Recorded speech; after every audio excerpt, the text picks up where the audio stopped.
Hello, my name is Aaron Decker. Today we're going to be doing a short little simple tutorial on the TI TMS 320 C6748 DSP. We're just going to use their development kit, the LCDK. So first things first, we're going to get our ID set up here. We're going to go to CCS Studio, and basically what this is just TI's IDE. We're going to write our code in. So we're going to download that right down here. We're going to install it. Next on the list, we're going to get the TI starterware, which is basically going to contain some examples for us to start working with. We're going to want this one right here, the C6748. Just click that link and download it.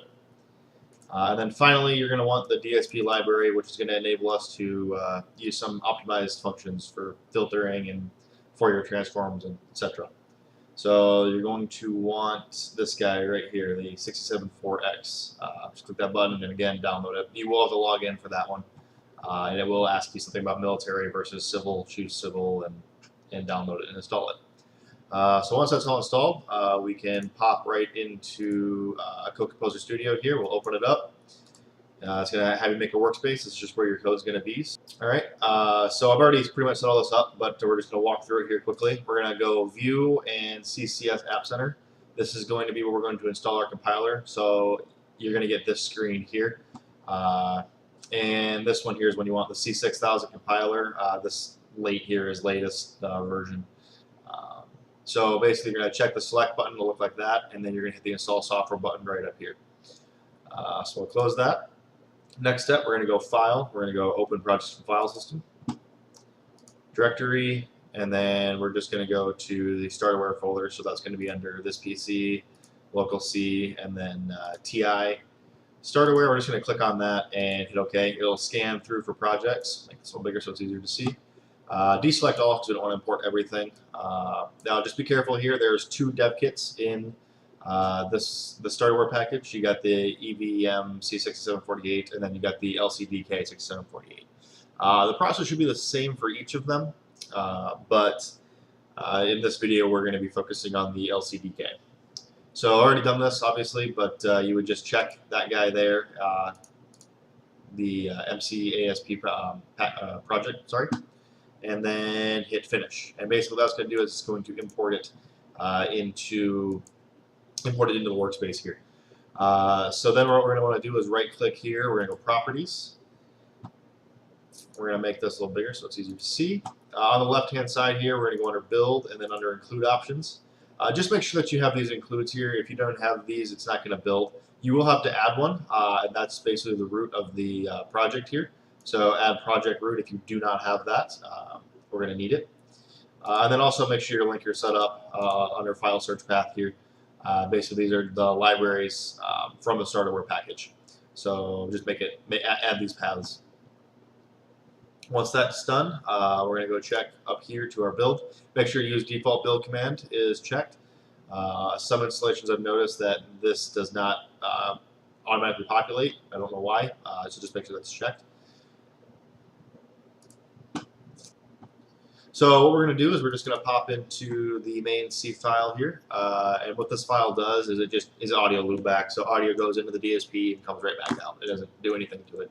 What we're going to want to do today is we're going to try and add some noise on top of the audio signal coming through, and then we're going to filter that noise out. So if we come down here to this area, this is the main, basically the main function. We're going to come down to the while loop here. And how this is working is basically it's just taking the data in and ignore what I've added already. And it's going to just copy that over and spit it out. Out of DMA, which then goes out audio. So what we're going to want to do is get the RX and TX locations of the buffer. So the RX location is the data that just came in. It's the pointer to that memory. And then the TX location is a pointer to where we need to put the data for it to go out. So basically this just decodes. This array here is an array of pointers that are then decoded into actual pointers. And we access them. This loop here basically adds noise.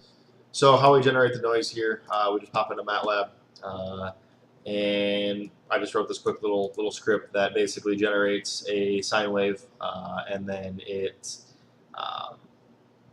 writes those coefficients, or writes that sine wave rather, to a header file and puts it in the starterware package, where I can then import it in, and this is what it looks like here quickly. All right, so then once that's on, you can run this, and basically what you're going to get out is a tone on top of the music.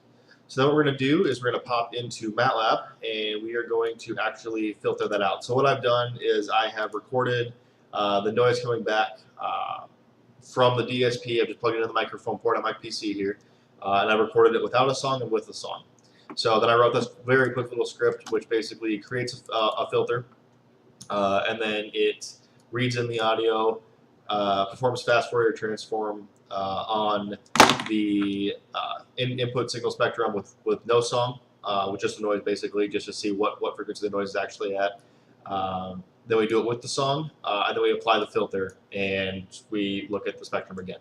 So what I would expect to see would be a nice peak here at the noise frequency, a bunch of little peaks, and then a nice big peak of the noise frequency, and then just the song with just the song peaks, none of the actual noise peak.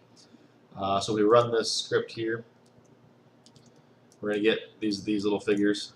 So here is the input spectrum with no song. As you can see, like I said, you got a 2 kilohertz noise tone here. So if we come up, you can see that that's where we're at.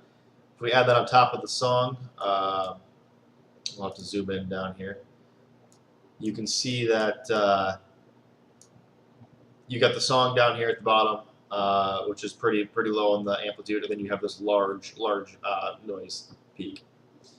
So that's what we're going to want to filter out. So then when we apply that filter, obviously we get rid of that peak, and then we just get the song, which is what we'd expect to see. Now there is some distortion in the music because we are filtering out some of the higher frequencies that would be out here and some of the lower frequencies that aren't actually noise. But for the purposes of this video, it doesn't matter. That's what we want.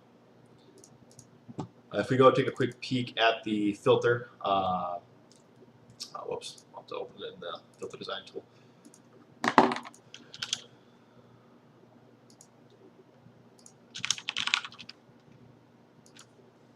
Just pop this open quick. This is the tool we use to make the filter. Makes it really easy than doing it by hand.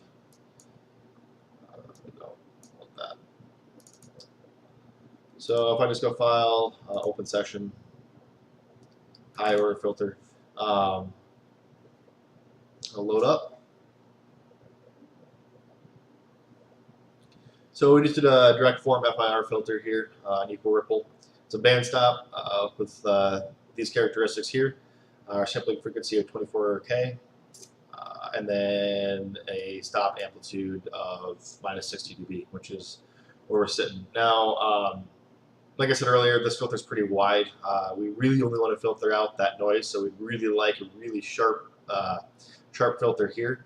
So to do that, we could switch to an IIR, like a Butterworth filter, which would get us much more of a notch type filter, which is a pretty trivial exercise if we can get this to work. So let's just keep going with this filter here. So the only thing we're going to run into is just a really high order filter, which is going to cause some issues when we get to the DSP side. We're really going to have to lower the sampling rate. So once we get this working, then we're going to move on to probably trying to lower that order or just switch over to an IIR filter, so we can get that filtered without chopping up the song at all. All right, so basically what we would do at this point is we would just add the filter right into here after the noise. It should be noted that potentially this noise may have to be generated outside of the DSP for speed concerns. For example, generating this tone using MATLAB, outputting that out on top of a song, a pre-recorded song, and then filtering it out and putting it back in and recording it with a different tool. Basically, the issue we're going to run into is this is going to take too long to do in between the time that the buffers arrive from the DMA engine, which is going to cause issues with music skipping, and if it gets too bad, you're just not going to hear anything. It's just going to be jittery, and it's going to be garbage. So what we want to do here is we would just want to input our filter function at this point here, run it, and then listen to the audio coming out. All right, thank you for watching, and hope to continue this video where we actually add the filter in later.